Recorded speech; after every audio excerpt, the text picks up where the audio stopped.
बिस्मिल्लाहिर्रहमानिर्रहीम, अस्सलामुअलैकुम। 24/9 में खुशामदीद। मैं हूँ आपके साथ सीमन हाशमी। अस्सलाम वालेकुम और मैं हूँ अबूज़र मौज़। आप सबको वेरी गुड मॉर्निंग। सीमन आपको गुड मॉर्निंग और उम्मीद करते हैं कि आपके जो वीकेंड है वो अच्छा गुजरा होगा। बिल्कुल अच्छा नहीं गुजरा। अच्छा क्यों? बहुत ही तशवीश में गुजरा और जो खबर और जो बम आवाम पर गिराया गया उसके रिएक्शंस जो हैं उसको पढ़ के सोशल मीडिया पे देख कर जवाब दे कर क्वेश्चन कर बिल्कुल। लेकिन जो बात हम कर रहे हैं कि ओवरनाइट 27 सुबह 12 बजे से जब पेट्रोल की कीमतों में इजाफा हुआ तो कुछ समझ नहीं आई। I try to find out logics, लेकिन मुझे जो रीजनिंग भी दी जा रही थी वो किसी तौर पे कोई भी लॉजिक नहीं था बेसिकली। क्योंकि अगर देखा जाए कि 26 को आज तक हिस्ट्री में वैसे बहुत कम ऐसी कोई मिसाल होगी कि आप विद इन मंथ आप ऐसे करते हैं। 15 को होता है या पहली को होता है, लेकिन ये 25-26 तारीख को पेट्रोल की प्राइसेस बढ़ाना कन्विंसिंग नहीं था। लेकिन खैर उसको भी कन्विंस करने की कोशिश की हुकूमत ने, इम्प्लीमेंट भी हो गया। लेकिन मैं पता नहीं किस दुनिया में थी। आपको एक छोटी सी इंटरेस्टिंग बात बताती हूँ। कल मैं पेट्रोल डलवाने गई और अमूमन जितने का डलवाती हूँ उतने में मुझे अंदाजा होता है कि गाड़ी की टैंकी जो है वो कितना मीटर शो करती है। तो एकदम से मुझे थोड़ा सा, मैं जब डलवा कर आगे गई तो मुझे रियलाइज हुआ कि ओहो इसने फ्रॉड कर दिया। इसने तो मुझे कम पेट्रोल दिया इतने पैसों में। एंड देन आई रियलाइज नहीं, पेट्रोल पूरा मिला है, महंगा हो गया है। अब आदत डाल लें कि इतने रुपए में इतना ही पेट्रोल मिलना है। ये वाकई आपके साथ बड़ा गलत हुआ है, लेकिन अब क्या कर सकते हैं, मजबूरी है। पेट्रोल डलवाना जितने का भी मिले और रेट बढ़ता जा रहा है एक दफ़ा फिर से। लेकिन एक जगह पे रेट कुछ नंबर्स कम हो रहे हैं, वो है कोरोना केसेस की, जो कि एक अच्छी और पॉजिटिव बात है। जैसे कि हमने 2 से 3 दिनों में देखा, ओवरऑल ग्रेजुअली ये देखा है कि नंबर ऑफ डेथ्स भी कम हो रही हैं और साथ साथ केसेस जो रजिस्टर्ड हो रहे हैं कोरोना के नए पेशेंट्स वो भी कम हो रहे हैं। लेकिन ओवरऑल अगर केसेस की तादाद की बात की जाए तो 2 लाख से तजावुज कर चुके हैं केसेस। इस पर भी बात करेंगे और भी बहुत कुछ है, शामिल करेंगे प्रोग्राम में। लेकिन सबसे पहले टॉप स्टोरीज।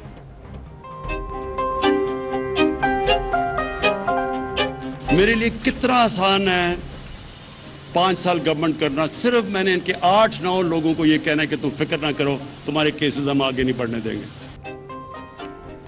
आज लोगों से समझौता कर लूं तो आसानी से 5 साल पूरे कर सकता हूं। मेरे सिवा कोई चॉइस नहीं। ऑपोजिशन हमारे खिलाफ प्रोपेगेंडा कर रही है। अपने और इत्तेहादी अरकान असेंबली को जल्द तरक्याती फंड्स देंगे। PIA में जाली डिग्रियों पर पायलट भर्ती हुए, मुल्क की बदनामी हुई। विफाकी बजट मंजूरी के लिए आज पेश किया जाएगा। वज़ीर-ए-आज़म इमरान खान बजट मंजूर कराने के लिए सरगर्म। हुकूमती और इत्तेहादी अरकान असेंबली के एजाज़ में इशाइयाँ, अरकान से अलग अलग मुलाकातें, तहफ़्फ़ुज़ात और मुतालबात भी सुने। हम सब ने मिलकर इस बजट को मुस्तरद करते हुए एक जॉइंट स्टेटमेंट निकाली। जहाँ तक इस हुकूमत के जाने का ताल्लुक है, हम हर किस्म का आईनी जो ऑप्शन है वो इस्तेमाल करें। विफाकी बजट के खिलाफ ऑपोजिशन जमात मुत्तहिद बिलावल भुट्टो ने हुकूमती कारकर्दगी का पोस्टमार्टम कर दिया। कहते हैं ऑपोजिशन पहले से ज्यादा मजबूत है। शहबाज शरीफ बीमार होते हुए भी इमरान खान के पसीने छुड़ा रहे हैं। ख्वाजा आसिफ बोले, वज़ीर-ए-आज़म इमरान खान का आखिरी वक्त आ गया है, उन्हें हटाने के लिए तमाम आईनी रास्ते इख्तियार करेंगे। तहरीक-ए-इंसाफ हुकूमत पहले पर्चे में फेल। PTI दौरे हुकूमत की पहली ऑडिट रिपोर्ट सामने आ चुकी। विफाकी वजारतों और महकमों में 270 अरब की बदनुमानी और बेज़ाब्तगियों का इंकशाफ हुआ है। 12 अरब 56 करोड़ रुपए की जाली रसीदें भी पकड़ी गई हैं। के इलेक्ट्रिक के दावे वादे सब बेकार। कराची में शदीद गर्मी और बदतरीन लोड शेडिंग से आवाम शदीद परेशान। गैर एलानिया लोड शेडिंग ने जिंदगी अजीरन कर दी। कहीं 8 तो कहीं 12 घंटे बिजली गायब। पेट्रोल महंगा होते ही महंगाई का तूफान, ट्रांसपोर्टर्स ने किराए बढ़ा दिए। इस पर हम करेंगे बात आज सदर all Pakistan public transport association से।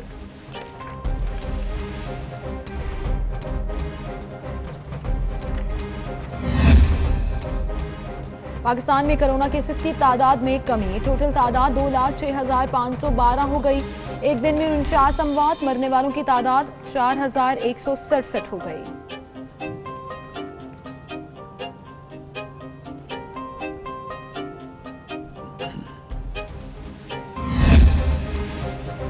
महकमा तालीम पंजाब की गफलत। 6ठी जमात की उर्दू किताब में बानी पाकिस्तान कायद-ए-आज़म की तारीख पैदाइश 1976 लिख दी गई। प्रिंटिंग से पहले किताब की प्रूफ रीडिंग क्यों नहीं की गई?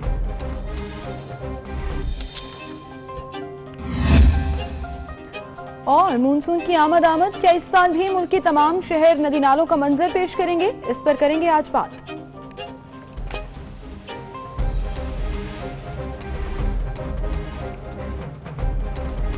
टॉप स्टोरीज आपने जानी और बाकायदा आगाज़ करते हैं प्रोग्राम का, जिसमें हम सबसे पहले कल होने वाले डिनर यानी कि इशाया की बात करेंगे, जिसमें इत्तेहादियों को मदऊ किया गया था और कहा यह जा रहा था कि शायद नाराज़ अरकान जो हैं वो शामिल नहीं होंगे। लेकिन फिर क्या हुआ कि स्पीकर कौमी असम्बली ने उन नाराज़ 9 अरकान को मना लिया और वो भी इशाया में आ गए। लेकिन इसके बावजूद 3 पार्टीज जो हैं, जिसमें काफली मंगल पार्टी और BNP मंगल और उसके साथ साथ तीसरी शेख रशीद, लेकिन वो बीमारी के सबब से शामिल नहीं आ सकते। बेसिकली वो हैं इत्तेहादी, लेकिन वो उनके पास तो ये था रीजन और लॉजिकल बात भी है कि कोरोना की वजह से वो नहीं आ सके। इत्तेहादी तो काफली और BNP मंगल भी हैं। काफली का असल में नहीं, मंगल ने तो अब कह दिया ना कि हम अपनी हुकूमत के साथ उस तरह से ऑपोजिशन में बैठेंगे बाकायदा, तो उस तरह अभी तो वो मतलब वो तो नाराजगी है कि शायद मनाया जा सकता है, खुलकर इजहार कर रहे हैं वो तो मतलब। लेकिन साथ जो असल मामला है वो काफली का आता है कि चौधरी शुजात से जब असद कैसर साहब ने बात की, उन्होंने कहा कि आप एक मेंबर ही अपना भेज दें ताकि आपकी रिप्रेजेंटेशन हो जाए, तो उन्होंने कहा कि नहीं। और उन्होंने अपनी मसरूफियात ये बताई काफली की कि उनका एक अपना इशाया था जो कि वो होस्ट कर रहे थे काफली का, तो वो मामला आया। तो ये सारा मामला है, देखना होगा कि ये बात किस तरफ जाती है। और एक इंटरेस्टिंग चीज़ जो कल के इशाये में नजर आई वो इमरान खान साहब की स्पीच थी। उन्होंने क्या कहा आपको सुनवाते हैं। हम करते हैं, दुनिया की तारीख उठा के देखें, रिफॉर्म का मतलब ही ये है कि आपने स्टेटस को के खिलाफ लड़ना है। तो जब स्टेटस को के खिलाफ आप लड़ेंगे, जो कि करप्ट निज़ाम से पैसे बना रहा है, वो आराम से तो नहीं आपको मौका देगा कि आप आके चेंज कर दें। कोई ताकत हमें हरा नहीं सकेगी जब तक हम अपने नजरिए के ऊपर खड़े हों। हम हारेंगे तब जब हम अपने नजरिए पे कॉम्प्रोमाइज करेंगे। मुझे भी कहा गया कि ये ना करो, जिस तरह और भी चीज़ों का आज ये जो सारी आपकी ऑपोजिशन है, मेरे लिए कितना आसान है 5 साल गवर्नमेंट करना। सिर्फ मैंने इनके 8-9 लोगों को ये कहना है कि तुम फिक्र ना करो, तुम्हारे केसेस हम आगे नहीं बढ़ने देंगे। सिर्फ ये श्योरिटी देनी है। 8-9 लोग हैं सारे ऑपोजिशन में, बड़े आराम से हमारी ज़िंदगी गुजर जाएगी, हम भी आराम से चलेंगे। लेकिन तब ये पार्टी, ये हमारी गवर्नमेंट, हम तब ख़त्म होंगे जब हम अपने नज़रिए से पीछे हटेंगे। तो वज़ीर-ए-आज़म साहब ने कहा है कि हम अपने नज़रिए से नहीं हटेंगे और इसके साथ साथ उन्होंने ये भी कहा कि हम कहीं नहीं जा रहे। इस पर बात करेंगे। हमारे साथ मौजूद हैं सीनियर तज्ज़ियाकार सहाफ़ी मज़हर अब्बास साहब। अस्सलाम वालेकुम मज़हर साहब। जी वालेकुम सलाम। मज़हर साहब, जैसे कि आपने कल देखा होगा, काफ़ी गहमा गहमी रही, अपोजिशन की तरफ से प्रेस कॉन्फ्रेंस की गई और ऐलान किए गए, जबकि दूसरी जानिब गुज़िश्ता रात जो इशाया दिया गया वज़ीर-ए-आज़म इमरान खान की तरफ से, एक बार फिर उन्होंने कहा कि मैं अपने नज़रिए पर खड़ा हूँ और कहीं नहीं जा रहे हम। पहले तो ये बताएं कि उनका नज़रिया है क्या और वाकई आपको लग रहा है कि वो वहाँ पर खड़े हैं? देखिए, मेरा ख्याल है इमरान खान साहब ने जब ये बात की कि जब तक हम अपने नज़रिए पे खड़े रहेंगे हम नहीं जाएंगे, तो उसूली तौर पे तो ऐसा ही होना चाहिए। लेकिन इमरान खान साहब खुद जायज़ा लें कि क्या वो उस नज़रिए पे खड़े हैं कि जिसके तहत उन्होंने बारहा ये कहा था कि मैं कभी भी ऐसे लोगों को अपनी पार्टी का हिस्सा नहीं बनाऊंगा जो पिछली हुकूमतों के साथ रहे हों और उनका माजी दाग जो है वो क्लीन ना हो, साफ शफाफ ना हो। बहुत से ऐसे लोगों को उन्होंने अपनी पार्टी में लिया फिर, और अब हुकूमत का वो हिस्सा भी हैं कि जिनके बारे में माजी में वो खुद इल्ज़ामात लगाते रहे हैं। और उनमें सबसे बड़ी मिसाल जो है खुद गुजरात के चौधरीयों की है। चौधरी परवेज इलाही और चौधरी शुजात के हवाले से वो खुद क्या पॉइंट ऑफ व्यू रखते थे। तो मेरा ख्याल है जहाँ उन्होंने ये बात की थी कि पीपल्स पार्टी इसलिए ख़त्म हो गई कि वो अपने नज़रिए से हट गई थी, तो ये बात तो अपनी जगह गलत नहीं है। लेकिन तहरीक इंसाफ भी अपने नज़रिए से हट गई और इसी वजह से इमरान खान ने अपने माजी में जो इमरान खान हमने देखे, कल की अगर आप कल का डिनर देखें कि जिस तरह इमरान खान सबकी टेबल्स पर जाकर एक एक से बात कर रहे थे, ये कभी भी इमरान खान का तरीक़ाकार नहीं रहा है। उसका मतलब ये कि वो अपने आप को पहली मर्तबा वो प्रेशर में नज़र आ रहे थे, पहली मर्तबा वो थोड़े से कमज़ोर नज़र आ रहे थे और इसीलिए इन्होंने ये पैगाम दिया और बहुत से हल्कों के लिए पैगाम दिया कि मेरे सिवा आपके पास इस वक्त कोई चॉइस नहीं है। वज़ीर अब्बास साहब, इससे क्या मुराद थी कि मेरे अलावा कोई और चॉइस नहीं है? क्यों कहना पड़ा वज़ीर आज़म पाकिस्तान को ये? ऑपोजिशन तो हर दौर में बड़ा सख्त बयानियां देती है, बयानात भी लेती है, लेकिन इस दफा ऐसा क्या हुआ कि खुद वज़ीर आज़म को ये कहना पड़ा? देखिए, वो वो गालिबन यही समझ रहे हैं कि उनके पार्टी के अंदर साजिशें हो रही हैं, गवर्नमेंट के अंदर उनके खिलाफ साजिशें हो रही हैं और अपोजिशन के अंदर से कोई ऑल्टरनेट तलाश करने की कोशिश की जा रही है और ये मैसेज उन्होंने इसीलिए दिया है। सही। और गालिबन उन कुव्वतों के लिए दिया है जो जिसको वो समझ रहे हैं कि वो लोग इस साजिश में शरीक हो सकते हैं।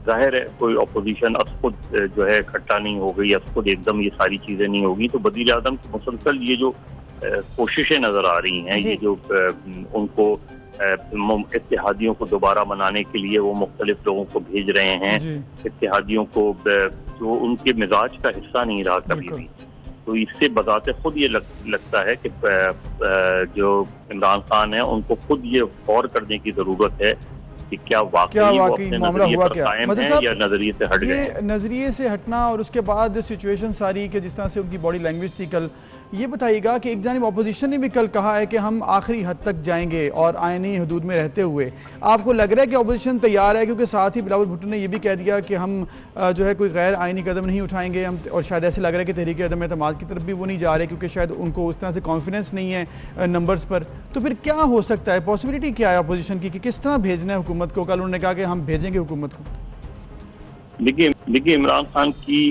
जो है एक और गवर्नमेंट की इस वक्त जो सूरत हाल है उसमें उनको सबसे बड़ी उनकी खुशकिस्मती ये है कि अपोजिशन की हालत बहुत बुरी है और ये उनको जो सेनेट के चेयरमैन के खिलाफ वोट ऑफ नो कॉन्फिडेंस के वक्त जो सूरत हाल सामने देखनी पड़ी, जिसमें मेजॉरिटी होने के बावजूद भी वो अदम एतमाद की तहरीक नहीं ला सके, तो अभी भी अपोजिशन की जो बड़ी जमातें हैं वो बहुत ज़्यादा एक दूसरे पे एतमाद नहीं कर रही और वो अब भी ये समझ रही हैं कि शायद ऐसा ना हो कि पीपल्स पार्टी इसमें कोई खेल खेल जाए या पीपल्स पार्टी ये समझ रही हो कि शहबाज शरीफ इसके अंदर से कोई फायदा उठा ले। अपोजिशन के अंदर जो है वो एक दूसरे पर एतमाद का फुकदान पाया जाता है और शायद इसी वजह से बिलावल भुट्टो ने ये बात की है, क्योंकि पीपल्स पार्टी के अपने अंदर भी इस तरह के लोग मौजूद हैं कि जिन्होंने सेनेट के चेयरमैन के खिलाफ अदम एतमाद की तहरीक में साथ नहीं दिया था। तो ये मेरा ख्याल है ये सारी चीजें अपनी जगह, अभी वो सिर्फ दबाव रखना चाहते हैं। असल इम्तिहान आएगा जब मार्च 2021 में सेनेट के इलेक्शन हो रहे होंगे और वो एक ऐसा मौका होगा कि वो गवर्नमेंट के लिए भी बहुत बड़ा चैलेंज होगा और अपोजिशन के लिए भी। बिल्कुल सही मज़हर अब्बास साहब, लेकिन इसमें आप ये भी देखिएगा कि अब हुकूमत को जहां बहुत से का सामना है वहीं पर एक तो बजट मंजूर कराना है, दूसरा ऑपोजिशन से बड़ी ऑपोजिशन यानी कि ऑपोजिशन अरकान से बड़ी ऑपोजिशन आवाम हुआ करती है और अगर आवाम को डिलीवर नहीं करेंगे तो आवाम बोलेंगे और ऐसा ही हुआ। ओवर द वीकेंड आपने देखा पेट्रोल प्राइसेस का जिस तरह से उसमें इजाफा हुआ और उसके बाद सोशल मीडिया के ऊपर आवाम कैसे गम गुस्से का इजहार भी कर रही थी। बजा तौर पर आपने ये भी देखा होगा कि आवाम सवाल पूछ रही थी, इवन जो वजाहतें दी जा रही थी उसको भी नहीं मान रही थी। एंड ऑल्सो इसमें अभी जो एक पहली ऑडिट रिपोर्ट आई है पाकिस्तान तहरीक इंसाफ की, वो भी बहुत मैटर करती है। बदउनवानी के खिलाफ, बेज़ाब्तियों के खिलाफ तहरीक इंसाफ ने हमेशा नारा बुलंद किया है, तो मेरे ख्याल से इस नजरिए पर भी यूटर्न हो गया क्योंकि वफाकी वजारतों और महकमों में 270 अरब की बदउनवानी और बेज़ाब्तगी सामने आई है।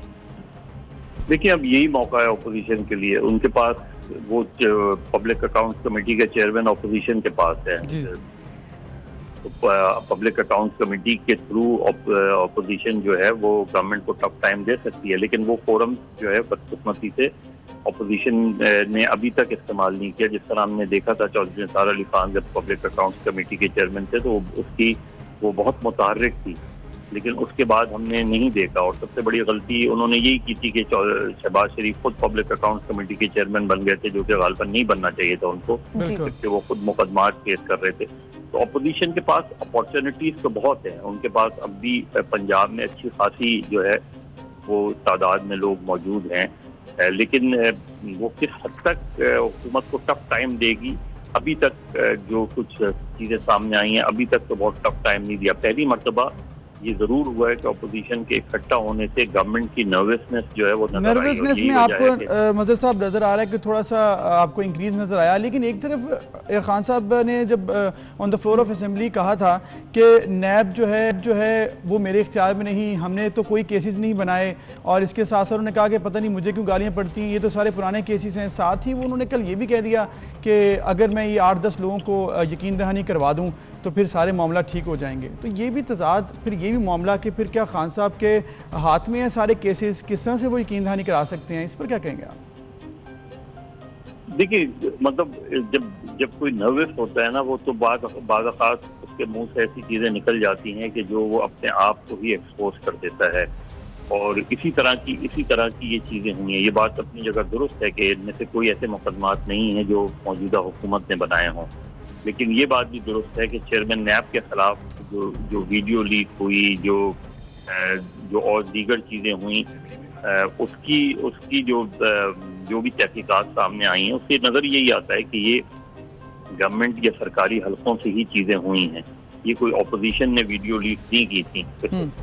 तो इस तरीके से चेयरमैन नैब को दबाव में लाने के लिए सारी कोशिशें, और वो हमें नज़र आया कि उसके बाद जो PTI के लोगों के खिलाफ मुकदमात थे वो अंडर द कारपेट चले गए। और उसका जवाब ये पेश किया चेयरमैन नैब की तरफ से कि जी पहले पुराने मुकदमात को हम निपटा लें, उसके बाद नए मुकदमात को देखेंगे, नई इंक्वायरीज को देखेंगे। तो ये सारी चीज़ें अपनी जगह मौजूद हैं। गवर्नमेंट अपनी तरीके से कोशिश कर रही है अपनी पावर को कंसोलिडेट करने की, और अपोजिशन एक मरतबा फिर ये कोशिश कर रही है। लेकिन मुझे इसमें ये नज़र नहीं आता कि बजट पास ना हो पाए, क्योंकि अगर बजट पास नहीं होता तो हुकूमत कोलैप्स कर जाती है।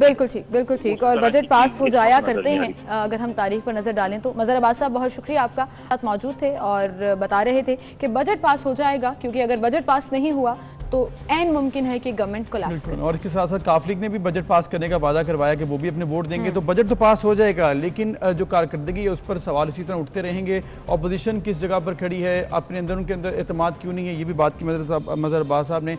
तो मामलात हैं कुछ अभी भी मज़ीद आइंदा चंद दिनों में बड़े अहम मामलात सामने आएंगे। उम्मीद करते हैं कि पाकिस्तान के लिए तमाम मामलात अच्छे हों। बिल्कुल सही। हमें एक ब्रेक की तरफ जाना है, लेकिन ब्रेक से जब वापस आएंगे तो एक और सियासी माहौल की बात करेंगे। एक और इत्तेहादी जमात जो नाला और नाराज़ नज़र आती है, मसाइल पर तशवीश का शिकार भी थी। कल इशाइये से कबल उनकी मुलाकात भी हुई वज़ीर आज़म से, तो क्या मामला तय पाया, MQM के हवाले से भी आपको बताएंगे। एक छोटी सी ब्रेक, फिर हाजिर होंगे।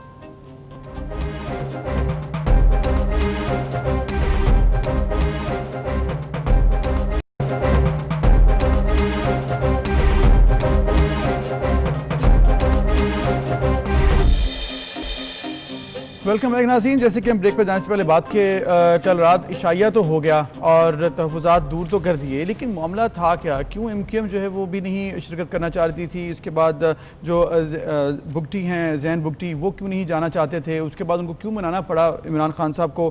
खैर मान तो वो सब गए, लेकिन ऑब्वियसली ये तशवीशनाक बात तो है कि बजट से पहले इतने ज़्यादा तहफ़्फ़ुज़ात, इतनी ज़्यादा पार्टीज़ के, और उसके लिए ज़रूरी था कि उनके तहफ़्फ़ुज़ात भी सुने जाते और उनसे मुलाकात भी की जाती, और ऐसा ही कल हुआ। MQM से इशाइये से कबल वज़ीर आज़म ने मुलाकात की, कहीं 1-on-1 मुलाकात भी हुई, तहफ़्फ़ुज़ात जो है वो मुसलसल सुनते भी रहे।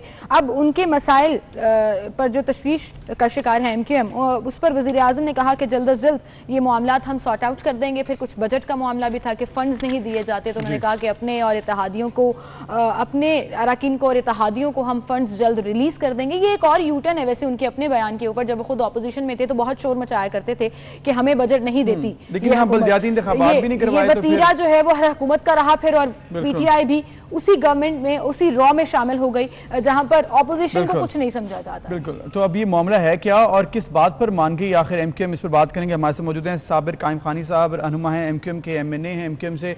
अस्सलाम वालेकुम साबिर साहब, बहुत शुक्रिया पहले तो वक्त देने के लिए। ये बताइएगा कि कल भी आपकी मुलाकात हो चुकी, अब आपके तहफ़्फ़ुज़ात ऐसे लग रहा है कि दूर हो गए हैं, और आपकी मुलाकात इशाइये के बाद भी हुई, उससे पहले भी हुई, और तमाम मामला लगता है तय पा गए हैं, लेकिन तहफ़्फ़ुज़ात थे क्या?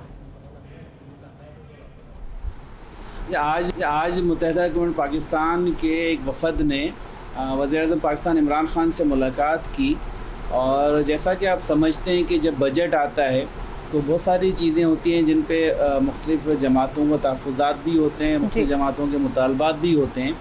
तो हमने जब वफ़द ने डॉक्टर खालिद मकबूल सिद्दीकी भाई की सरबराही में मुलाकात की MNAs ने, उसमें वज़ीर-ए-आज़म साहब को एक तो इस बात पर कहा गया कि पहली दफ़ा काफ़ी अरसे के बाद जो PSDP है, वफाकी तरक्याती बजट है, उसमें शहरों को, सिंध के शहरों को, कि जिनको हुकूमत सिंध ने मुसलसल नज़रअंदाज रखा हुआ है और वफाकी हुकूमतों की तरफ से भी कभी खातिर ख्वाह फ़ंड्स फराहम नहीं किए गए, लेकिन इस दफ़ा कराची ग्रीन लाइन समेत कराची हैदराबाद के वाटर सप्लाई, सेवरेज और रोड्स के लिए फ़ंड्स रखे गए हैं।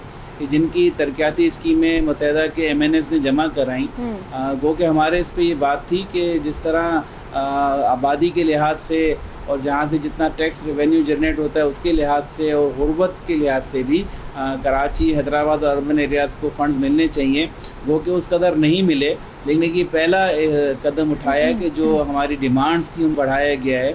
उस पर वज़ीर-ए-आज़म साहब ने इस बात की यकीनदहानी कराई कि गो के मुश्किल हालात हैं, बजट इन हालात में बनाना, जबकि मैशियत कोरोना के ज़ेर असर थी और उसके काफ़ी मुश्किलात थी, लेकिन हमने कोशिश की है कि हम अपने जो अवामी तरक्याती मंसूबे हैं उनको हम किसी तरीके से डिस्टर्ब नहीं करें। और दूसरी जो बात हुई वो ये हुई कि 140A जो बल्दियाती निज़ाम है, MQM का शुरू से मौक़िफ़ ये रहा है कि आइन पर मनोअन अमल होना चाहिए। जहाँ आइन में हम 18वीं तरमीम के तहत हमने सूबों को बहुत ज़्यादा अख्तियारात दे दिए और NFC फंड्स हम सूबों को 58% हम उनको दे देते हैं, तो उसके बाद ये चाहिए कि सूबे भी उस फंड्स को PFC के थ्रू डिस्ट्रिक्ट्स को या अजला को मुंतकिल करें, क्योंकि प्रोविंशियल फाइनेंस कमीशन को अगर हम NFC के साथ नहीं जोड़ेंगे तो सूबे उस तरह का जो तरक्याती काम जिसके हम समझते हैं कि डिस्ट्रिक्ट्स में और सूबों के इलाकों में ज़रूरत है वो नहीं हो पाती। तो वज़ीर-ए-आज़म साहब ने इसका भी यकीन दहानी कराई कि PTI हुकूमत भी ये चाहती है और ख़ुद हमारा भी मुतालबा रहा है कि एक मजबूत और मौसर बल्दियाती निज़ाम होना चाहिए और इसके लिए मिलकर बताइएगा कि वज़ीर-ए-आज़म ने कल आपके तमाम तहफ़्फ़ुज़ात सुने और उसके जवाबात भी दिए, क्या MQM मुतमईन हो गई है? मैं ये समझता हूँ कि हमने इत्तेहाद गो के हर हुकूमत के साथ किया है और हर हुकूमत का तजर्बा रहा, चाहे पाकिस्तान पीपल्स पार्टी हो, चाहे मुस्लिम नून हो, और अब हम अभी जो है पाकिस्तान तहरीक इंसाफ के साथ हैं। तो जब भी हमने इत्तेहाद किया तो ये नज़र आता था कि जब उनको हमारी ज़रूरत होती थी तो वो हर तरह के इक़दामात भी करते थे, माथा भी टेकते थे और हमारे हर चीज़ को मनोअन तस्लीम करने का वादा भी करते थे। लेकिन वो होता है ना, काम निकल जाने के बाद मुंह फेर लेना, तो वही सिलसिला रहता था उन हुकूमतों में कि MQM के वोटों से हुकूमतें बनाई जाती थी, लेकिन जब शहरी मसाइल की बात आती थी, सिंध के शहरी इलाकों में रोज़गार के मसाइल थे, वहाँ पर तरक्यात के मसाइल थे, वहाँ पर लोगों को जायज़ हक़ देने की बात होती थी, तो वो हुकूमतें अपना कोई भी अमल जो है अमल से साबित नहीं कर सकती थी कि वो उसमें सच्चे हैं या उनका हमसे जो वादा है वो पूरा करने का इरादा है। लेकिन इस दफ़ा हम ये देख रहे हैं कि हमने जो चीज़ें उनके सामने रखी, जैसे मैंने आपको पहले बताया कि वफाकी तरक्याती बजट में पहली दफ़ा जो है 23 अरब रुपए जो है कराची, हैदराबाद और सिंध के दूसरे इलाकों के लिए रखे गए। इतनी बड़ी रकम इससे पहले PSDP में कभी भी नहीं रखी गई। और ना सिर्फ उनके लिए रखे गए, K4 के लिए पैसे रखे गए, कराची मास ट्रांजिट की बात हो रही है। तो वो तमाम चीज़ें हैं कि जो कराची की नहीं पाकिस्तान की ज़रूरत है कि जब आप एक सिटी को इकनॉमिकल हब समझते हैं तो आप उसको अगर तवज्जो नहीं देंगे, उसके इंफ्रास्ट्रक्चर को सही नहीं रखेंगे, उधर डेवलपमेंट नहीं करेंगे, तो वही जो दूध देने वाली आपकी गाय है तो वो दूध देना बंद भी कर सकती है। तो ये चीज़ें हमें नज़र आई कि हमें कुछ नीयत में खुलूस नज़र आ रहा है कि मुश्किलात के बावजूद वो ये चाहते हैं कि हम MQM के तहफ़्फ़ुज़ात जो हैं, मुतालबात जो हैं या MQM की जो डिमांड्स हैं उनको पूरा करें। क्योंकि जो मैं बात कर रहा हूँ कि तहफ़्फ़ुज़ात, मुतालबात या डिमांड्स ये कोई छुपी हुई नहीं है। आप किसी भी हुकूमत के साथ माहिदा उठाएं MQM का किया हुआ, वो सारे आपको नज़र आएंगे, सामने आ जाएगा कि वो चीज़ें जो है वो MQM ने जब भी तजवीज़ की या डिमांड्स की तो अपने वोटर्स का, अपने शहरों का और पाकिस्तान की तरक्की का सोचते हुए उन मुतालबात को रखा। अभी भी जो मुतालबात हैं आप देखें कि उसमें हमने उनसे मुतालबा किया था कि हैदराबाद में यूनिवर्सिटी का क़याम होना चाहिए, सिंध के अर्बन एरियाज़ को, क्योंकि सिंध गवर्नमेंट ने नस्ल परस्ताना और तासुबाना सोच की इंतहा कर दी है, वहाँ उनकी डेवलपमेंट के लिए फ़ंड्स वफाकी हुकूमत को देने चाहिए। हमने मुतालबा किया। जिस साहब आपने कहा कि तहफ़्फ़ुज़ात दूर भी हो गए और इसके साथ साथ थे वो आपको लग रहा है कि मान लिए जाएंगे, लेकिन जो तहफ़्फ़ुज़ात आपके विफाक में थे उस पर लेकिन आप फिर भी इत्तेहादी हैं। पीपल्स पार्टी की जानिब से ये कहा जाता है कि आप तहफ़्फ़ुज़ात जो है का इजहार करते हैं अपोजिशन में बैठकर सिंध में, तो क्यों नहीं अगर तहफ़्फ़ुज़ात आके पूरे होते हैं, अब तक 2 साल हो चुके हैं, काफ़ी दफ़ा आप नाराज़ हुए फिर मान गए, तो विफाक से आप अलहदगी क्यों नहीं कर लेते इत्तेहाद से? देखें, पाकिस्तान पीपल्स पार्टी नाम में पीपल्स आता है, बात अवाम की करते हैं, लेकिन कहीं भी उनकी पॉलिसी, उनका अमल, उनका तर्ज हुक्मरानी कहीं भी ना अवामी नज़र आता है ना अवाम के लिए नज़र आता है। उनका तर्ज हुक्मरानी हमेशा और हमेशा सिर्फ करप्शन की बुनियाद पर है। वो जो कहते हैं ना कि जितना ज़्यादा बजट होगा उतना ज़्यादा खाया जाएगा, जितने ज़्यादा पैसे आएंगे उतने ज़्यादा करप्शन की जाएगी। उनके बड़ा मशहूर मकौल है ना, जितनी ज़्यादा बारिश उतना ज़्यादा पानी। उसको आप उनकी हर तर्ज हुक्मरानी में देख सकते हैं कि वो ये जुमले अगर बोलते हैं तो इनकी नीयत किस तरह की होती है। तो MQM ने जो ये चीज़ें हैं PTI हुकूमत की, देखिए हम हमेशा कहते हैं आवाम को महंगाई से निजात दिलाएं, आवाम की बेरोज़गारी का इलाज करें, आवाम के लिए जो महंगाई का बोझ मुख्तलिफ़ कीमतें बढ़ाया जाता है उसको ना बढ़ाया जाए और हुकूमत अपनी ज़िम्मेदारी अदा करे। और यही वजह है कि जब पेट्रोलियम की मसनूआत का भी इजाफ़ा हुआ और KEC में इलेक्ट्रिक का मसला हुआ, हेस्को का मसला हुआ, तो MQM वो वाहिद जमात है कौमी असम्बली में कि जिसने ना सिर्फ उसकी मजम्मत की और उसके खिलाफ वॉकआउट भी किया। आप मुझे बताएं कि अपोजिशन जो काम कर रही है कौमी असम्बली में, कि जिसका काम है कि हुकूमत के हर गलत काम पे तनकीद करे, हुकूमत के हर गलत काम के ऊपर आवाज़ उठाए, उन लोगों ने तो कौमी असम्बली से ना वॉकआउट किया ना उनको तकारीर की तौफीक हुई। MQM गो के इत्तेहादी जमात है, लेकिन MQM का इत्तेहाद हमेशा हमेशा अच्छाई के लिए, आवाम की फलाह के लिए, मुल्क की तरक्की के लिए होता है। उन मसाइल पे ना सिर्फ हमारे मेंबरान ने आवाज़ उठाई बल्कि उस दिन जितने मेंबर असम्बली में मौजूद थे मुत्तहिदा हुकूमत पाकिस्तान के, उन्होंने असम्बली से वॉकआउट किया। अच्छा, हम ये समझते हैं कि पाकिस्तान पीपल्स पार्टी को ये परेशानी लाहक हो गई है कि इस दफ़ा सिंध असम्बली में उनको उस अपोजिशन का, उस तनकीद का और उन हक़ाइक़ का सामना करना पड़ रहा है कि जिसकी वजह से उनके चेहरे पे लगी हुई वो गर्द नज़र आ रही है कि जिसकी बुनियाद पे आज सिंध के हर शहर में सिंध के बच्चे साहब, आपने बताया कि आपको जहाँ पर पीपल्स पार्टी तहफ़्फ़ुज़ात हैं में उसका भी आप इज़हार करते रहेंगे और इसके साथ साथ विफाक में भी आप एक इत्तेहादी तो हैं, लेकिन आप बात करते हैं सच्ची और उसके लिए जो भी आपके मुतालबात हैं वो पूरे होंगे तभी आप जो है उनका साथ देते हैं। उन्होंने कहा कि हम मुतमईन हो गए हैं कि हमारे तहफ़्फ़ुज़ात दूर हो जाएंगे, लेकिन सिंध हुकूमत की जब हम बात करें और सिंध असम्बली का वो खुद भी रेफरेंस दे रहे थे और उसकी बात करें तो उसमें भी काफ़ी तज़ादात जो हैं वो नज़र आ रहे हैं। कल सईद गनी साहब ने बहुत इस हवाले से बात की, फिर इसके साथ साथ नासिर शाह साहब ने भी कहा कि MQM की तरफ से एक साजिश की जा रही है और ये साजिश जो है वो किसी तौर सामने नहीं आ सकेगी और सिंध में जो हुकूमत है वो पीपल्स पार्टी की है और वो कायम रहेगी। बिल्कुल, तो ये देखते हैं मामला क्या है, क्योंकि बजट के दिनों में अक्सर जो सियासी दर्जा आ रहा था वो काफ़ी बढ़ जाता है, तो ये हमें नज़र भी आ रहा है। एनीवेज, एक ब्रेक लेते हैं फिर मिलते हैं।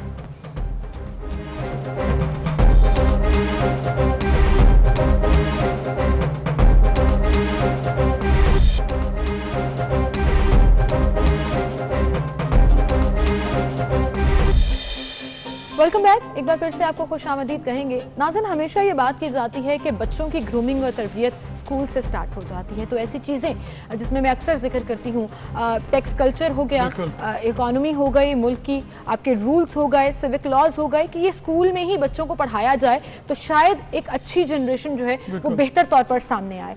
पर अफसोस होता है कि हम आगे का और एडवांस सोचने की बजाय अपने बेसिक्स को ही स्ट्रॉन्ग नहीं कर पाते हैं। बिल्कुल ऐसा ही हुआ हमारे लाहौर के एक स्कूल में, जहाँ पर महकमा तालीम से मंजूर शुदा एक स्कूल है जिसका करिकुलम जो है वो ऑब्वियसली मंजूर शुदा ही होता है।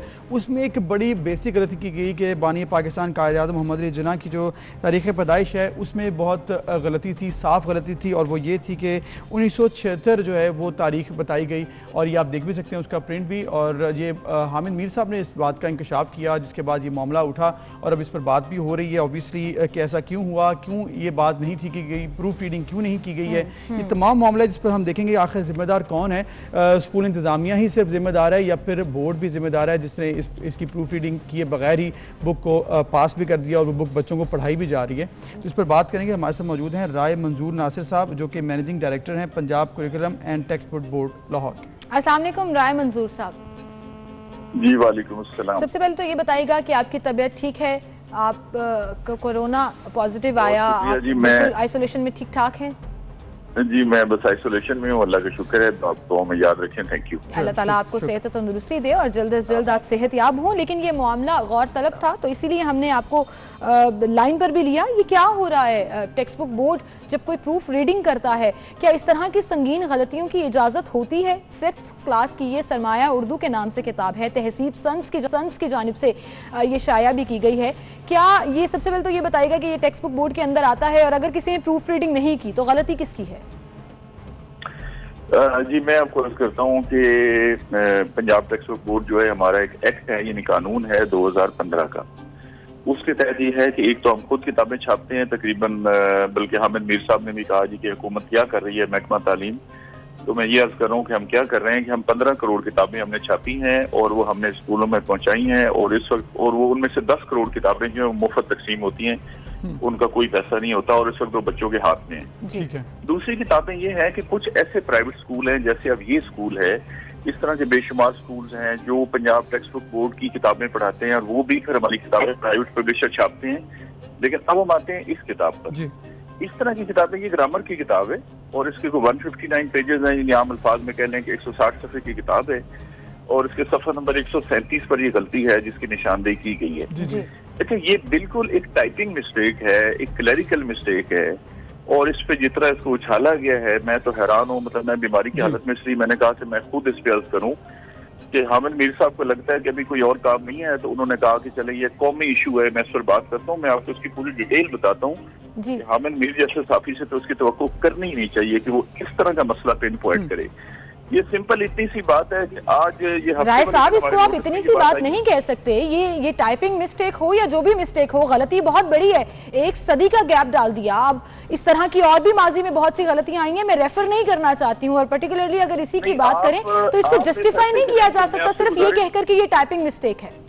नहीं, मैं आपसे गुजारिश करता हूँ कि आप जरूर रेफर करें, जो गलतियां हम उसकी सलाह करने की आप वो करते हैं।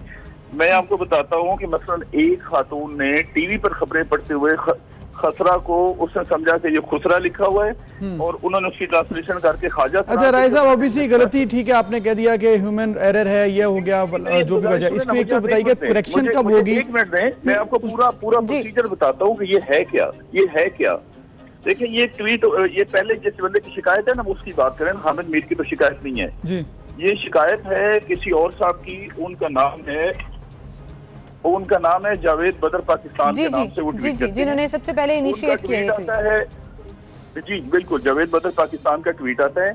ये पीटीआई के कोई नाराज कारकुन है, लेकिन मसला उनका बिल्कुल जेन्युइन है, जायज है। उन्होंने ये लिखा है कि ये मेरे बेटे की 6ठी क्लास की उर्दू बी की किताब है, लाहौर में प्राइवेट स्कूल में ज़ेर तालीम है, बानी पाकिस्तान मोहम्मद और उन्होंने कहा कि इतनी बड़ी और भयानक गलती। अच्छा, ये भयानक गलती नहीं है, बल्कि एक इंसान है। मैंने कहा कि मैं आपके 10 प्रोग्राम निकाल के एक तो राय साहब, मैं आपकी एंकर वाली बात की जस्टिफिकेशन से बिल्कुल अग्री नहीं करूंगी। वो उसका जाती फेल और एक अकेले शख्स की गलती, फंबल्स जस्टिफाइड नहीं है, लेकिन एक अकेले शख्स की। यहाँ पूरा इदारा है, जहाँ ह्यूमन रिसोर्सेज हैं, जहाँ आपके साथ लोग काम कर रहे हैं।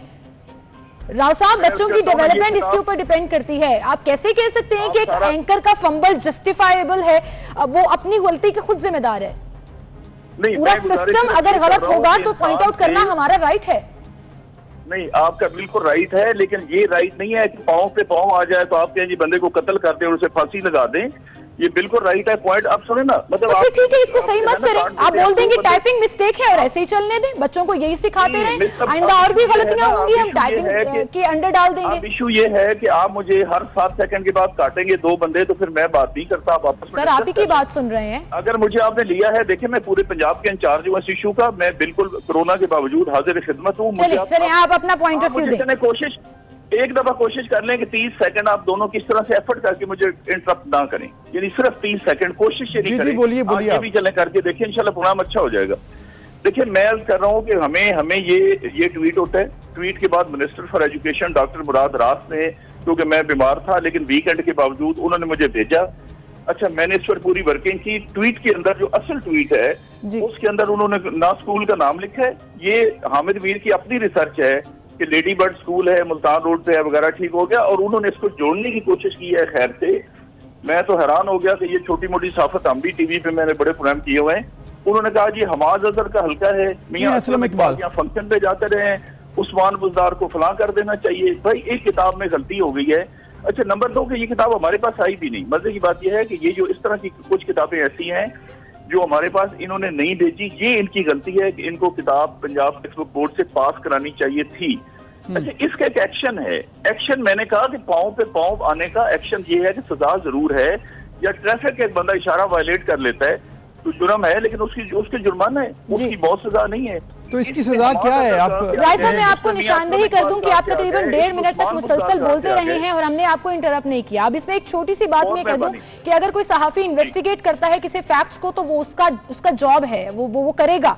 दूसरा, आपने ये कहा कि ये हमसे पास नहीं हुई थी, तो फिर किस किस्म की रेगुलेटरी अथॉरिटी है एजुकेशन की, वो मुरादरात से लेकर टेक्स्ट बुक बोर्ड की तरफ आ जाएं कि उनको पता ही नहीं है कि कौन से स्कूल में क्या पढ़ाया जा रहा है। और ये वो सिस्टम है जिसको माजरत के साथ हम नहीं कह रहे कि फांसी चढ़ा दें, लेकिन आप इसको टाइपिंग मिस्टेक भी नहीं कह सकते। इस तरह की गलतियां अगर लेट गो कर दी गई तो फिर आइंदा हम अपने बच्चों को क्या तरबियत देंगे, इस पर एक बड़ा सवाल उठ जाएगा।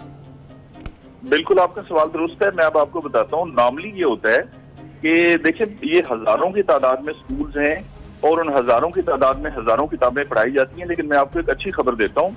नॉर्मली ये होता रहा है आज तक। आपकी बात की बिल्कुल मैं एग्री करता हूँ इस बात से कि पब्लिक हमें बताती है जी कि आपकी ये चीज गलत है, तो फिर उस पर बोर्ड हरकत में आता है। ठीक है। अभी मैंने ये किया है कि एक तो LGS स्कूल की किताब मैंने बैन की है रमजान शरीफ में, उसमें सूअर की तस्वीरें थी और हेलोवीन और अप्रैल फूड और क्या क्या था, उनका स्टॉक हमने जब्त किया है। एक अभी मैंने ये किया है कि 10,000 किताबें जो प्राइवेट स्कूलों में तकरीबन बड़ी बड़ी चेंज में पढ़ाई जाती हैं पूरे पंजाब में, वो सारी हमने खरीदी है। साहब, अभी इनकी सजा कब मिलेगी, करेक्शन कब तक होगी, ये भी बता दीजिएगा, क्योंकि ऑब्वियसली स्टूडेंट्स ने पढ़नी है बुक। ये मेरी जान, ये मुझे अगर 10 सेकंड आप पहली बात के दें ना, वो एक बहुत बड़ा काम है जो 70 साल में नहीं हुआ। वो ये है कि 30 कमेटियां बना दी हैं, 10,000 किताबें हमने ले ली हैं और उनकी रिपोर्ट्स मेरे पास डेली आती हैं। ये बहुत बड़ा खड़ाक आप सुनेंगे, सबके खिलाफ एक्शन होगा। लेकिन अब इस किताब की ये है। ठीक है, जरूर। बहुत शुक्रिया राय साहब, आप हमारे साथ मौजूद थे। मसला सिस्टम में हमेशा आता है जब आप गलती मानने के बजाय उल्टी जस्टिफिकेशंस दें और कह दें कि ये टाइपिंग एरर है, ठीक हो जाएगा, तो ऐसे सिस्टम नहीं चलता। माजरत के साथ एक ब्रेक, फिर मिलते हैं।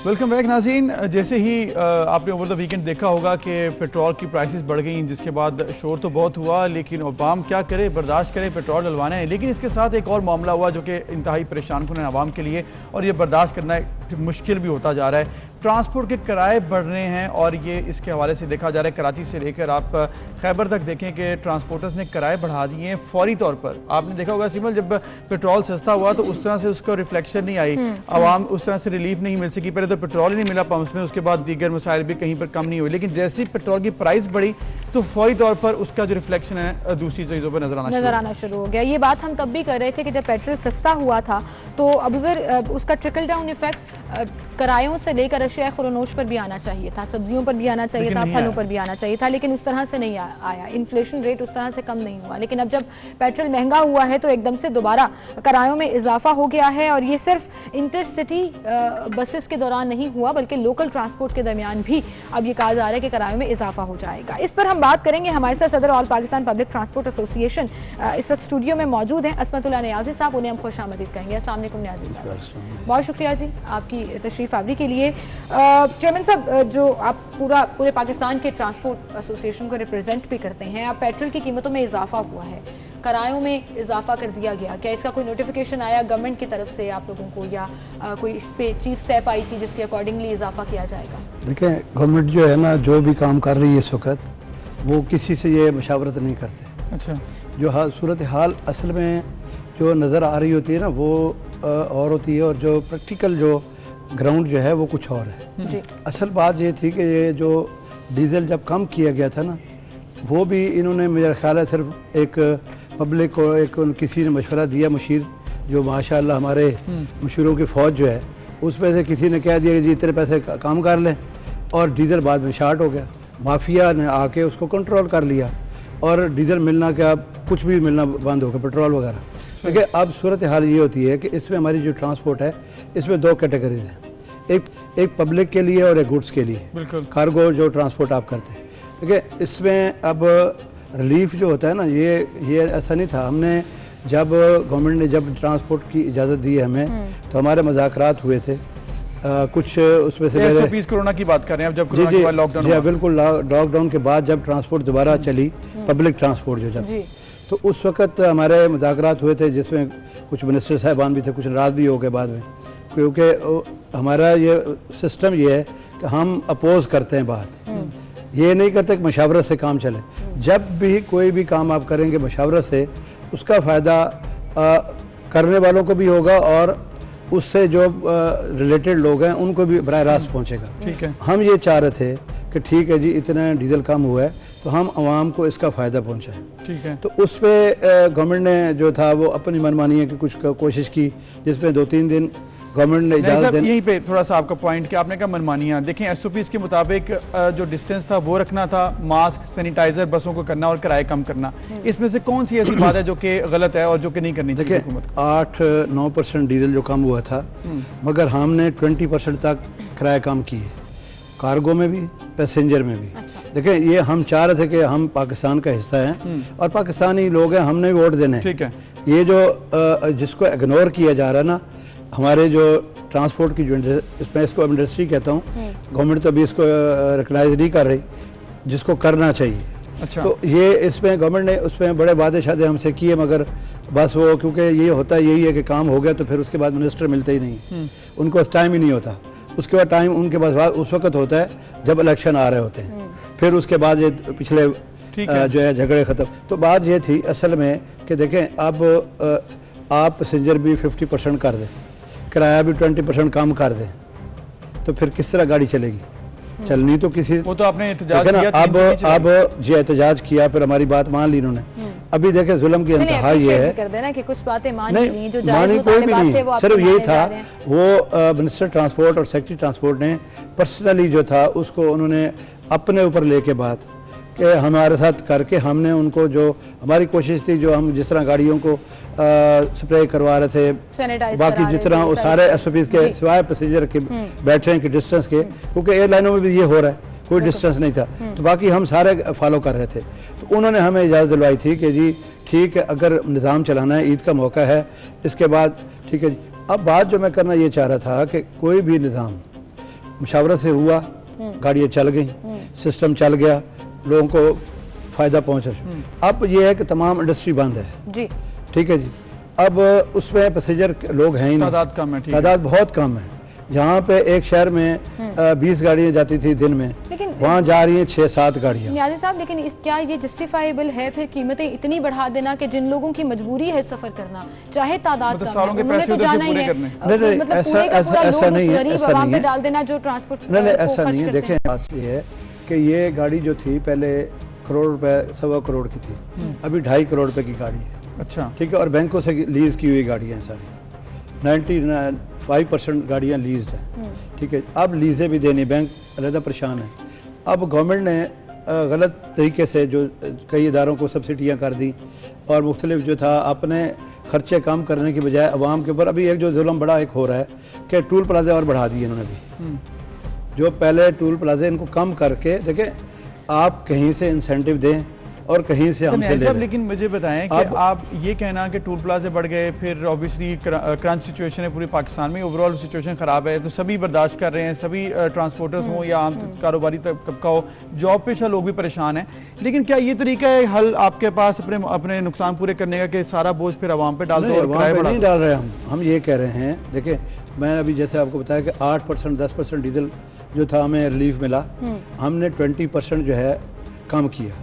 लेकिन आप ये भी तो देखें ना, उस वक्त ट्रांसपोर्ट चल कितनी रही थी और कितने, अभी भी वही हाल है। अब देखें जो बसें मैं बता रहा हूँ ना जी, हमारा भी स्टाफ है, हमने कितने, हम कोई इतने वो नहीं है ट्रांसपोर्टर के, आप जिस तरह गाड़ियाँ नज़र आती हैं और ये समझते हैं लोग कि जी पता नहीं पीछे कितना बैंक बैलेंस पड़ा होगा और ये जो है रन हो जाएगा, ऐसा नहीं है। हमारा सिस्टम है ये इस तरह घूमता है, ये पहिया चलता है तो हमारा रोज़गार चलता है। जिस वक्त खड़ा हो जाए, 3 महीने हमने देखे ना गवर्नमेंट से किया, कितने खड़े रहे, गवर्नमेंट ने कोई रिलीफ नहीं दिया हमें, ना कहीं हमारे स्टाफ को। हजारों की तादाद में स्टाफ था। गवर्नमेंट हर इदारे को अगर सब्सिडी देने पर आए तो गवर्नमेंट तो पहले ही अपनी चीजें बैलेंस करने में थोड़ा डगमगा रही है कि अपनी चीजें बैलेंस नहीं हो रही। हर दफा ये सुनने को मिलता है कौमी खजाना खाली है, पैसे हर इदारे को कैसे सब्सिडी? मैं ये नहीं कहता, मैं कहता हूँ जो आप कर रहे हैं, देखा ना, जो आपने रिलीफ दिया, 2 आपने 7 प्रोग्राम और एक और जो प्रोग्राम था उसको किया आपके सामने, वो किस तरह वो हुआ, और कोई जो उसमें कुछ नहीं, मैंने खुद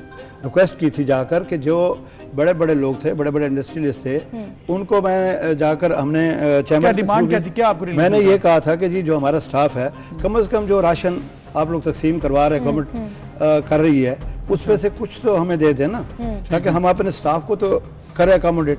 अब उनकी सैलरियाँ भी थी, सारा कुछ था ना, हमारे पास तो मुश्किल वक्त बहरहाल सबके लिए था और डेफिनेटली सबके लिए नहीं था। ट्रांसपोर्टर्स बात के लिए ये भी थी, एक बड़ा ये उनके लिए था। है, ये उनके लिए है जो सुबह कमाते हैं शाम को खाते हैं, जिस तरह हमारा ये देखे ना, अब उनके लिए नहीं है।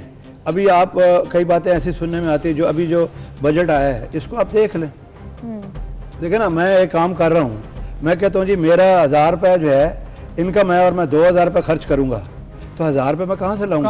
ऑब्वियसली वो नहीं हो सकता। ये देखे ना, ये एक चीजें जो होती है ना। अब आप बताएं कि अब जब किराए बढ़ गए हैं, क्योंकि ये फौरन पेट्रोल महंगा हुआ, उसी रात आपने किराए बढ़ा दिए, अब ये किस तरह आपने कैसे कैलकुलेशन आप देखें ना, हमेशा ये रूटीन रही है काफ़ी अरसे से, पहले 15 दिन था, फिर महीना भी इन्होंने किया दरमियान में। अब उसको पहली शेकम से बढ़ाना चाहिए था ना, पीछे प्रेशर इतना था इनके कि इन्होंने बजाय इसके कि इंतजार करने के कि यकम तारीख को ये किया जाए, इंतजार भी नहीं किया, उन्होंने इंतजार नहीं किया, बल्कि उसी वक्त ही हम क्या करें। आप देखें, आपने रावलपिंडी इस्लामाबाद का कराया लाहौर से 850 था, 1050 हो गया, लाहौर से फैसलाबाद 500 से बढ़ाकर 1050 था, पहले 1050 था, हमने रिलीफ दे के इसको जो बेसिकली आपने रिलीफ दिए हैं वो वापस हमने जो किराया नहीं बढ़ाया, 113 पर चली गई थी, अभी तो सिर्फ 100 रुपए है। अगर पुरानी कीमतों पर वापस चले जाएंगे तो कैसे जस्टिफाई करेंगे आप? मैं अपने हम करते हैं जो हमारे, जो मैंने अभी बताया ना, हमारे सिस्टम 2 है, एक तो पैसेंजर और कार्गो का हो गया, दूसरा एक और भी है कि जो पब्लिक ट्रांसपोर्ट में भी 2 कैटेगरीज हैं, एक जो है जनरल बस स्टैंड से चलते हैं, एक जिनके अपने टर्मिनल हैं, जो अपने आपके तहत वो चला रहे हैं, गवर्नमेंट उस पर कोई हमें सहूलत नहीं देती, उल्टा हम गवर्नमेंट को, और ये एक ऐसा इदारा है जो एडवांस टैक्स पे करने वाला, हम जब भी अपने स्टैंड से निकलते हैं ना, एक पैसेंजर का किराया तो गवर्नमेंट को दे देते हैं, बल्कि उससे ज्यादा भी कई जगहों पे है। देखिए टैक्स की मद में ये पर्ची एक उन्होंने बनाई हुई है जो कि कई जगह पे लागू नहीं होती। ठीक है, मैं एक बात कर रहा था, तो अब वो जो पैसे हम देते हैं वो हमारे लिए होते हैं कि हमारे जो माहौल को या हमारे स्टैंड जो है उनको बेहतर किया जाए, उन पर नहीं खर्च होता। देखिए ये कॉर्पोरेशन बता रहा हूँ ना मैं आपको, उसके बाद क्या होता है, उसके बाद टूल प्लाजा आ गए और चीजें आ गई, स्टाफ हो गया, सारे खर्चे घर के बसें नहीं जाती। आप मुझे बता दें कि ये सारा आपके मामला हैं कराची से लाहौर के, आपने बता दिया, इंटरसिटी तो हो गया, लेकिन लोकल जो है उस पर तो नहीं असर पड़ेगा कि वो भी बढ़ गए हैं? नहीं, लोकल जो शहर के अंदर जो बसें चलती है ना, वो ज्यादा तो गवर्नमेंट ने खुद बनाई हुई है, उन पे गवर्नमेंट ने उनको सब्सिडी दी है। ठीक है, अरबों के हिसाब से सब्सिडी कराची में। पहली बात तो ये थी कि जब इदारे फेल हो गए, ये देखे ना, हमारे यहाँ बसें चलती थी गवर्नमेंट के भुट्टो के दौर में, कराची में तो लोकल बस चलती है, वो भी अभी ग्रीन लाइन जिस तरह इन्होंने मेट्रो चलाई है, वहाँ पर भी ये किसी तरह चल रही है। अब जिस तरह एक उन्होंने पंजाब ट्रांसपोर्ट चलाई थी, आपकी बात पूछ रहा हूँ, जो बसें चलती हैं उसकी बात कर रहा हूँ, मैं उसी की बात कर रहा हूँ, बसों की। एक पंजाब ट्रांसपोर्ट की लोकल गवर्नमेंट ने दिया था लोगों को, गाड़ियाँ इंस्टॉलमेंट पे भी दी, चाइना से बसें मंगवा के, और सारा कुछ किया, और इसी तरह लोकल बसें भी होती हैं।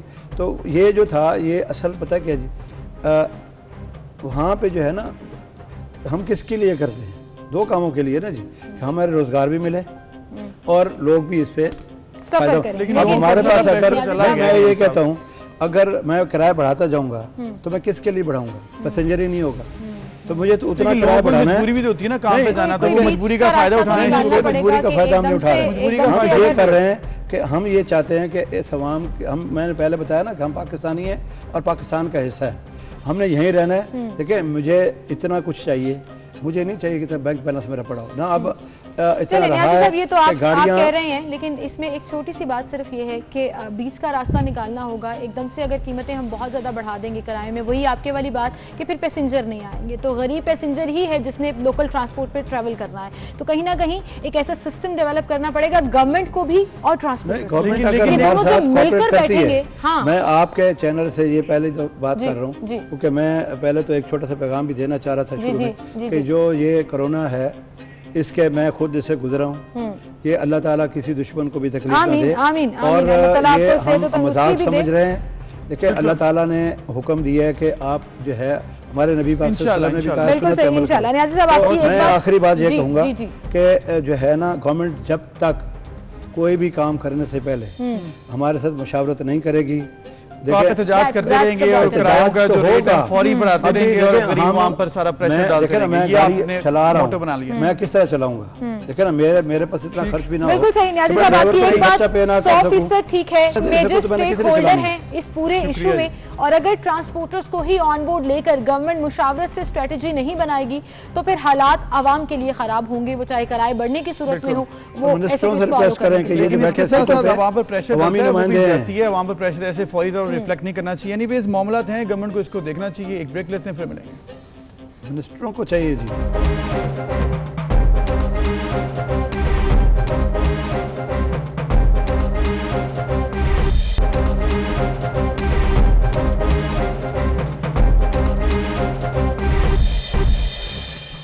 Welcome back. फिर से आपको हम खुशामदीद कहेंगे, और पता नहीं क्यों मैं इस कैमरे की तरफ मुड़ गई, मुझे यही बात करनी थी, लेकिन कराची वाले मुझे लग रहा है ऐसे घूमे पड़े हैं और वो हो रहा है लोड शेडिंग की वजह से। इस कदर बुरा हाल है, आवाम बेचारी, मैं सोच नहीं सकती कि वो लोग किस तरह से सफ़र कर रहे हैं। एक तो गर्मी इस कदर शदीद, और उसके बाद 12 से 15 घंटे अगर लोड शेडिंग हो रही हो, गैर एलानिया लोड शेडिंग हो रही हो, तो आपका गुजारा कैसे? और उसके ऊपर सिर्फ गैर एलानिया लोड शेडिंग है। फिर अगर बात की जाए कि वहाँ पर मेगावाट कितने हैं, तो 3500 मेगावाट के इलेक्ट्रिक के पास है। इसका मतलब है कि मिस मैनेजमेंट हो रही है। डिमांड सप्लाई का मसला नहीं है, डिमांड और सप्लाई बराबर है, लेकिन यहाँ पर है मिस मैनेजमेंट का मसला, और फर्नेस ऑयल पर बात डाली जा रही है कि वो भी मसला है। और इसके अलावा आप देखें सिर्फ गर्मी नहीं है, इसके अलावा कोरोना के पेशेंट्स हैं हज़ारों की तादाद में सिंध में और कराची में भी, जिसकी वजह से वो भी परेशान है कि वो घरों में आइसोलेशन क्वारंटीन कर रहे हैं और लाइट ना हो 12 घंटे। और आपको याद होगा कि 2 दिन पहले का वाक़या पेश आया कि जब चंद शहरी बेचारे रोड पर आकर रात उन्होंने गुजारने की कोशिश की कि चलो रात हम ठंडी हवा ले लें,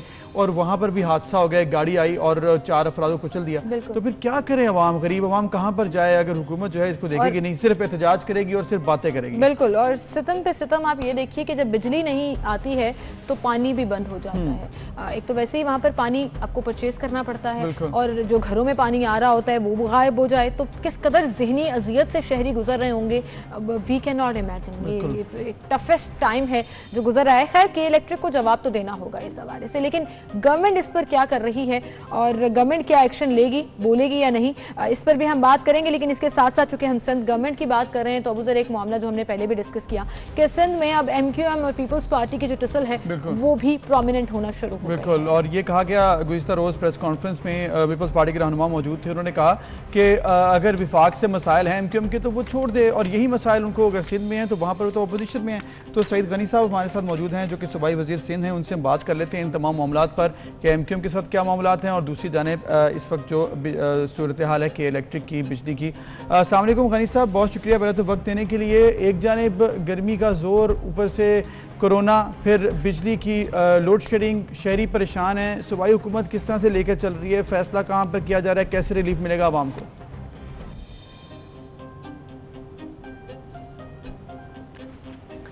देखिए, कराची में गैर एलानिया लोड शेडिंग की वजह से मसाइल पैदा हो रहे हैं। एक तो यकीनन कोरोना के जो पेशेंट्स हैं जो घरों में आइसोलेटेड हैं वो मुश्किलात का शिकार हैं, और बिजली ना होने की वजह से कराची के शहरियों को जो पानी की फराहमी है वो बुरी तरह मुतासर हो रही है।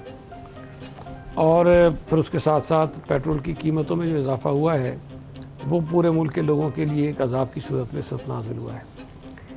अच्छा, अब ये दोनों चीज़ें, जो लोड शेडिंग हो या पेट्रोल की कीमतों में इजाफा हो, इस पे सूबाई हुकूमत बराह रास्त कुछ नहीं कर सकती। के इलेक्ट्रिक की जो रेगुलेशन है, जो रेगुलेट करती है इसको, जो अथॉरिटी, वो वफाकी इदारा है। पेट्रोल की कीमतों का तयन भी वफाकी हुकूमत करती है। और इस वक्त कोरोना की सूरत हाल में, डूबी हुई मईशत की में, और ख़ास तौर पे जब वफाकी हुकूमत ने बजट में दावे किए हों कि हम लोगों को रिलीफ दे रहे हैं, हम कोई इजाफी टैक्स नहीं लगा रहे हैं, और उस बजट की मंजूरी से पहले पेट्रोल की कीमतों में 26% से लेकर 66% तक अगर इजाफा कर दिया जाए तो इससे ज़्यादा अवाम दुश्मन फैसला कोई नहीं हो सकता है। लेकिन पीपल्स पार्टी की सूबाई हुकूमत सिंध असम्बली में इस पर आवाज़ उठाएगी और सूबा सिंध के लोगों का जो पैगाम है वफाकी हुकूमत तक पहुँचाएगी, और पीपल्स पार्टी कौमी असम्बली और सेनेट में भी इस पर आवाज़ बुलंद कर रही है। सईद गनी साहब, आपने सही कहा कि ये सिंध हुकूमत के अंडर नहीं आता, लेकिन जाहिर है आवाम ने वोट भी दिया है और रिप्रेजेंटेटिव हैं आप, सिंध को रिप्रेजेंट करते हैं, तो आपको ये आवाज़ हाई लेवल पर उठानी चाहिए, which I am sure you are thinking on. लेकिन दूसरी तरफ अगर हम बात करें, पीपल्स पार्टी ने जो MQM को कहा है कि एहतजाज ना करे, अगर वफाक से इख्तलाफात हैं तो वफाक को छोड़ दे। PM साहब से उन्होंने मुलाकात की, फिर उन्होंने अपने तहफ़्फ़ुज़ात से भी आगाह किया। क्या मौक़िफ़ है पीपल्स पार्टी का इसके ऊपर? देखिए, पीपल्स पार्टी की हमारी जो कल की प्रेस कॉन्फ्रेंस थी, उसमें कुछ इश्यूज थे जिस पर हमने MQM से बात की। वो उसका बैकग्राउंड ये है कि आपके इल्म में है कि MQM सिंध असम्बली में एहतजाज कर रही है और जो बजट है सूबाई असम्बली का, सूबाई हुकूमत का, उस पर उनके एतराज़ात हैं। और एतराज़ उनका ये है कि सिंध हुकूमत ने अपने बजट में कराची शहर के लिए या हैदराबाद शहर के लिए नए मंसूबे नहीं रखे और जितना डेवलपमेंट का फंड रखना चाहिए था वो नहीं रखा, जो बुनियादी तौर पर उनका एतराज़ गलत है। ये दोनों बातें दुरुस्त नहीं हैं। हमने जो सवाल उठाया है MQM से वो ये है कि अगर MQM इस बुनियाद पर कि कराची शहर से सूबा सिंध की हुकूमत को बहुत ज़्यादा रेवेन्यू मिलता है, इसलिए वो कराची पर ज़्यादा खर्च करे, तो ये आर्गूमेंट वफाकी हुकूमत के ऊपर भी लागू होना चाहिए, क्योंकि कराची शहर पाकिस्तान में जो रेवेन्यू कलेक्शन होती है उसमें 55-60% के करीब उसका अपना हिस्सा होता है। अगर वफाकी हुकूमत में शामिल होते हुए MQM इस इशू पर बात नहीं करती, वफाकी हुकूमत से ये मुतालबा नहीं करती कि वो जो अपनी फेडरल PSDP है उसमें से 50% जो है वो कराची की स्कीम में शामिल करे, तो MQM को अखलाकी तौर पर ये हक नहीं पहुंचता कि वो सूबा सिंध की हुकूमत से मुतालबा करे। सूबा सिंध की हुकूमत ने, हमने अपनी प्रेस कॉन्फ्रेंस जो कल की, जी सईद गनी साहब बहुत शुक्रिया आपका, आप हमारे साथ मौजूद थे और आपसे एक पीपल्स पार्टी के अलावा जो मौक़िफ़ इख्तियार किया, जो कंबाइंड प्रेस कॉन्फ्रेंस हुई, उस हवाले से भी बात करनी है। आप हमारे साथ ही मौजूद रहिएगा।